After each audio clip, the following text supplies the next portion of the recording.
To the second episode of the Visceral Space Agency. This episode I decided to skip the blueprint, so I explain it. I am going to land a rover on the moon. I have no idea what the current speed record is for the rover on the moon. I know that the Mars Curiosity rover, so I'm doing a bit of time skipping there for the jump because this rocket took forever to get up to past the thickest part of the atmosphere. I'm sure I explained to you gravity turns in the last video, but if I didn't, or if you're watching this now, you get past 12,000 meters out the thickest part of the atmosphere and then you start slingshotting 45 degrees. So you don't just get a high height, you start going to the right, which helps you in the future get easier to set up a circular orbit, because as you can see now, because it's quite slanted, when I burn at the apophysis to make it circularized, I don't use as much fuel as if I just went straight up. Saves a bit of fuel. Anyway, rover, I have no idea what the current speed record is, but my rover intends to break that. On Kerbon, it can do about 15, 20, maybe 30 if it's going downwards, but no, I'm aiming for about 10 on the moon, without it flipping over. This is me setting up, being quite fiddly about my circularize. It's not perfect, but I'm trying to minimize damage.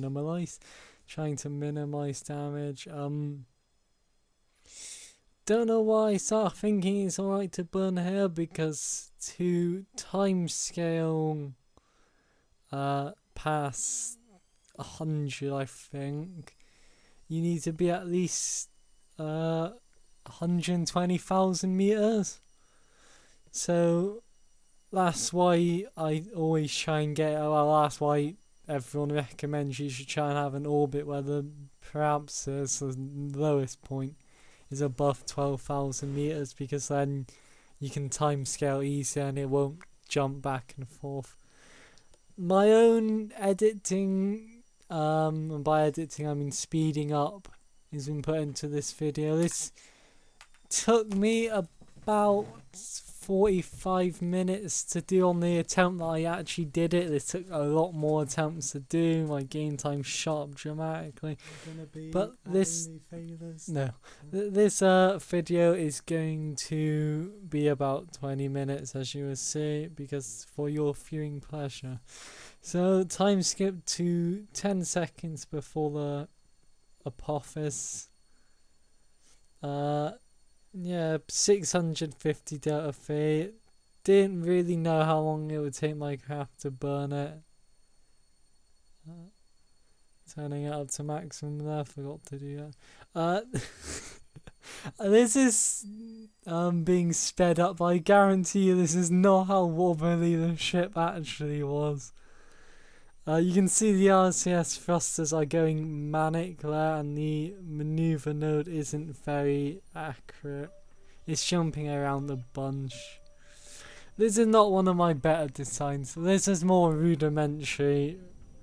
The more thrusters we have, the easier it will be. No, I get it to about 7 meters, which is quite a lot in terms of space. As you can see, apophysis is one, but that is far too low, so I decided to start slightly burning to try and get that 6 down. It says tick, but I don't really think so. I mean, this craft turns like a spaceship, which you could expect, but you expect the thrusters to do more, but no. At that point, both of them are above 20,000. If it was any more than 5,000 meters, I'd probably start fine-tuning it. As you can see, this stage doesn't have a huge amount of delta V left, only about 500. So, but no, I've got plenty of fuel. My previous attempts was because I didn't have enough fuel to touch down softly, and I tried to throw different failings, landing attempts. But yeah, gonna quick save now because I'm in orbit and you know, this is a pretty safe place to save. Now, as you can see, 4 boosters. If I wanted a bit more delta feel, I could have a Spurger staging, but no, these had enough. Yeah, detaching the smaller thrusters because they've only got small delta phi left, and I'm trying to save the planet from space pollution. I'm now doing a Hans transfer, I believe I explained. I believe it's called. It's been a while since I've actually played Kerbal, since the last time I posted a vid.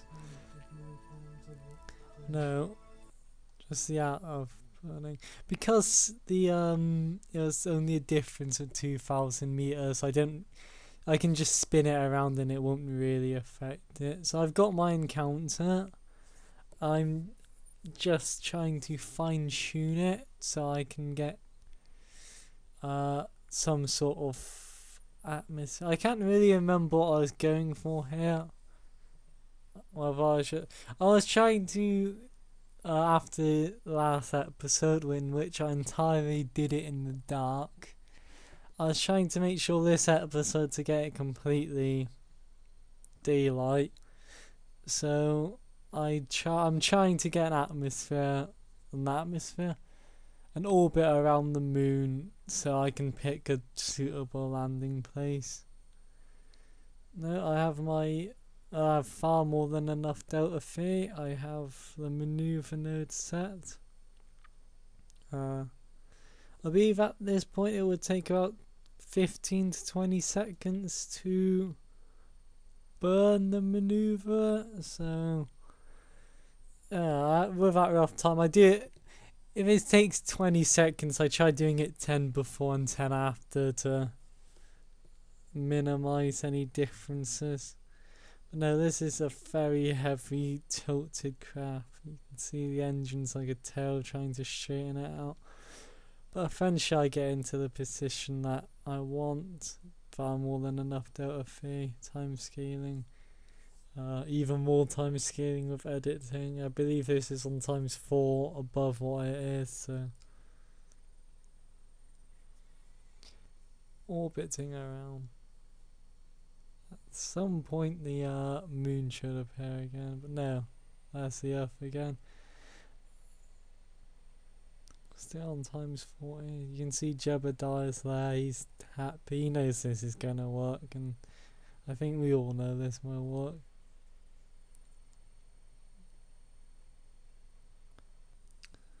Apologies for that, there was a little bit of a video glitch there, I apologise, but it should be fine now.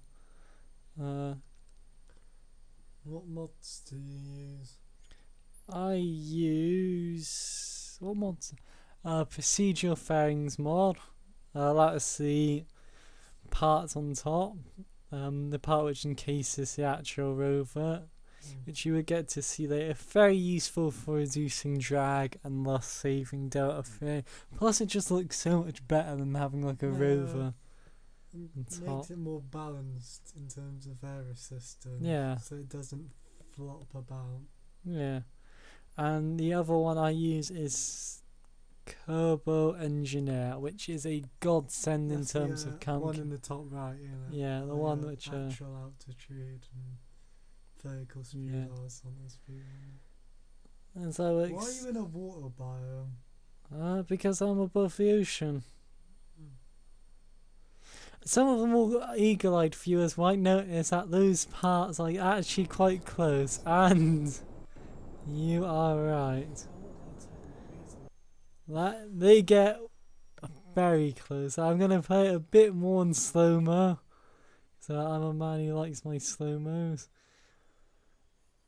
And you can... I am so glad that didn't hit, because that is literally within 3 or 4 meters. But no, the mission wasn't jeopardized. It was jeopardised, but it wasn't. No, it wasn't a catastrophic outcome. Jebediah is just not caring. He knows he trusts me. He knows it's fine. So yeah, that's me burning the last little. But you can see the target in the distance there. 6 meters. I assume that's good enough. This actually went better than I expected, because the predicted path was that there wasn't going to be an orbit. It would hit the moon, and then I would have to readjust it. But no, it says there's a paralysis there, so that actually worked out quite well. I think in the end I don't use How it. does it change so suddenly? What do you mean? Like it goes. It's pointing Meter. along the path and how it changed. That's because Alright. that's actual positioning, I believe. Now, I decide at this point, because I'm actually landing... Well, I'm actually going past the front side of the moon first, and not the back. Well, not the back. That I can try and just land share. I mean, I got the delta V.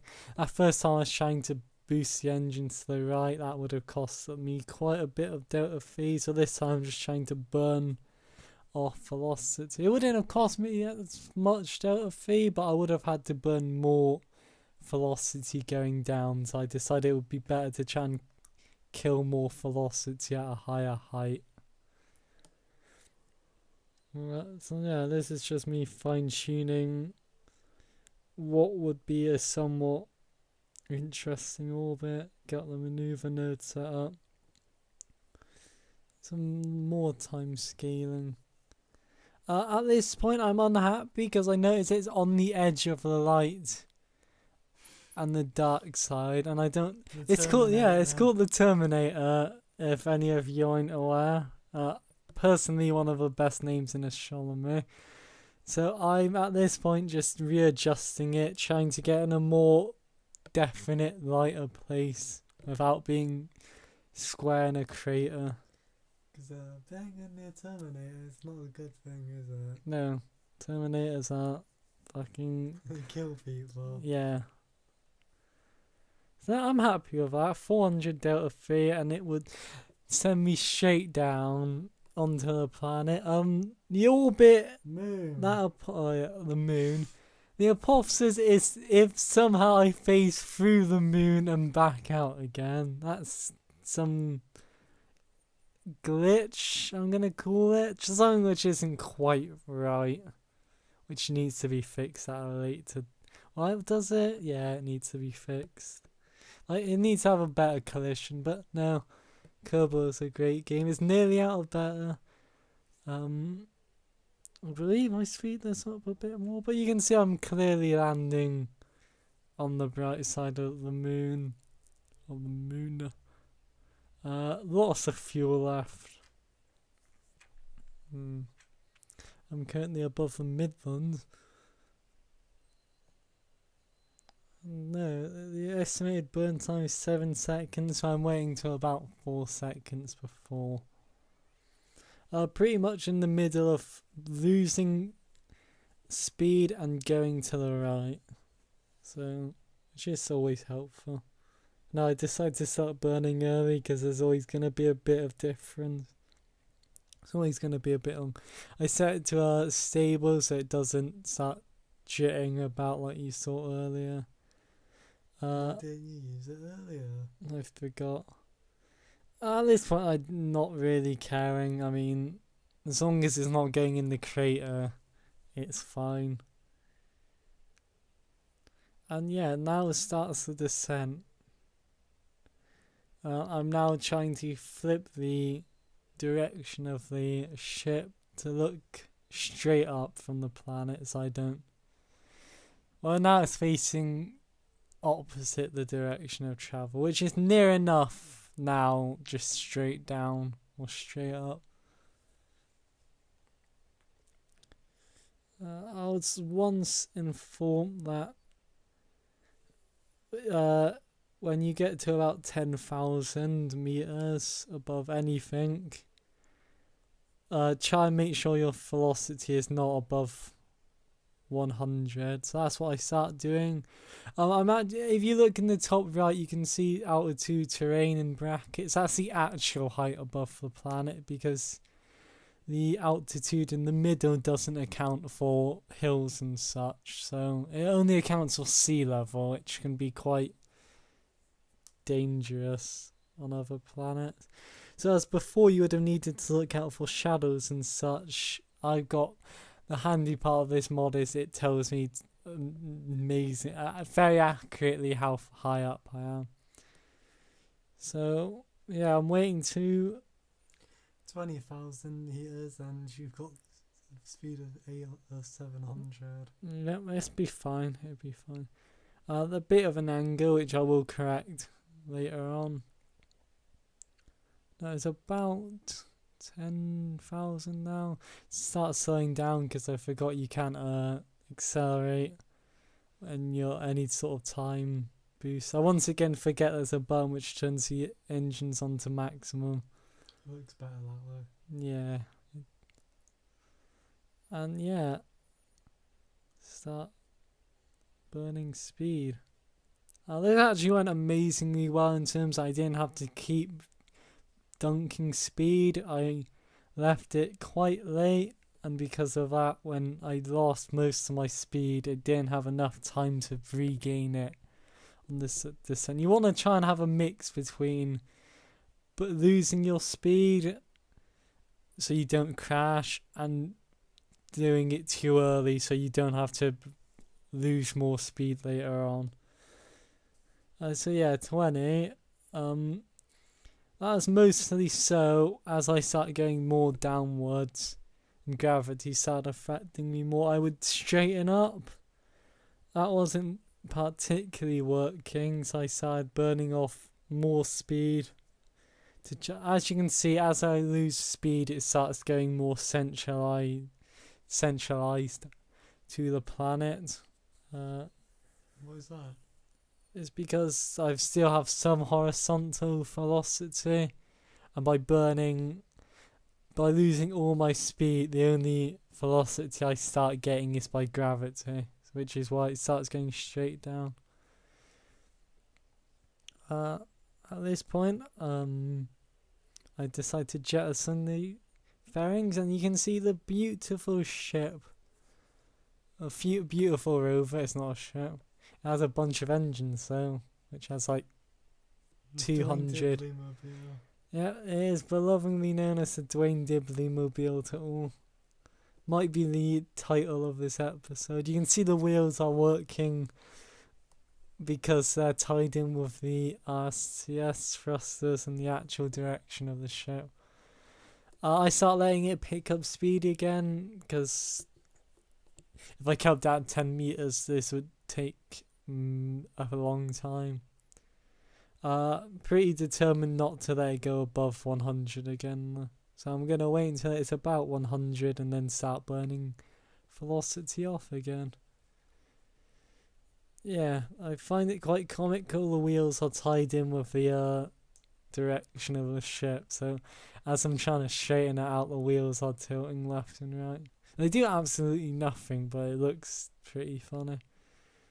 7. It looks, as you can see, the title says 3,600, whereas actually 400. So that could kill people. That's killed me many times.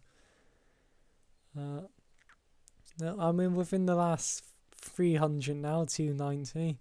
So I decide that I want to try and keep the velocity below 20. Kind of fail here. No, get it to 0 or get it to 5. Burning just a little bit, so it's losing very little. And waiting until I am 50 meters up before detaching the actual rover, as you will see in a second. Detaches. I don't actually know what causes that explosion, which is quite worrying. But luckily it's nothing which is on the actual rover. The rover works fine. What are these These are engines? the 8 engines you see are scattered throughout the rover. So as I lifted upwards, I would have a slow descent, which is why I'm coming in at a very lenient 2 meters a second among the rubble of my dead transport. Oh, badass rovers don't look at explosions. Landed rovers. It That would would- look something like that. Yeah, this is not designed to be reusable. And touchdown at 4 meters. Mission accomplished. Wouldn't be a complete mission accomplished if I didn't start showing off some of the rover. Yeah, this is one badass rover. If you would like to purchase any awesome badass moon rovers, I'm sure that if you start ordering from I have to swap to docking mode to steer it, otherwise it starts tilting. No, if you want to buy any, contact Visceral Space Agency at some made up number. Check out how badass that looks. Video may be sped up. No, what else would a as you can see, I've got the gears to emergency brakes. I have the rockets for touchdown. I have all the fuel pods. This looks so ugly, but it works quite well. The monopropellant is mainly just to push it down onto the moon. No, going at 8 meters, 9 meters a second more or less. Emergency braking, which nearly kills it. Put the handbrakes up. And now, what would any mission be not complete without? Planting a flag. So, here's Jebby getting out. Going to speed up this part now as he pulls out his magnificent flag.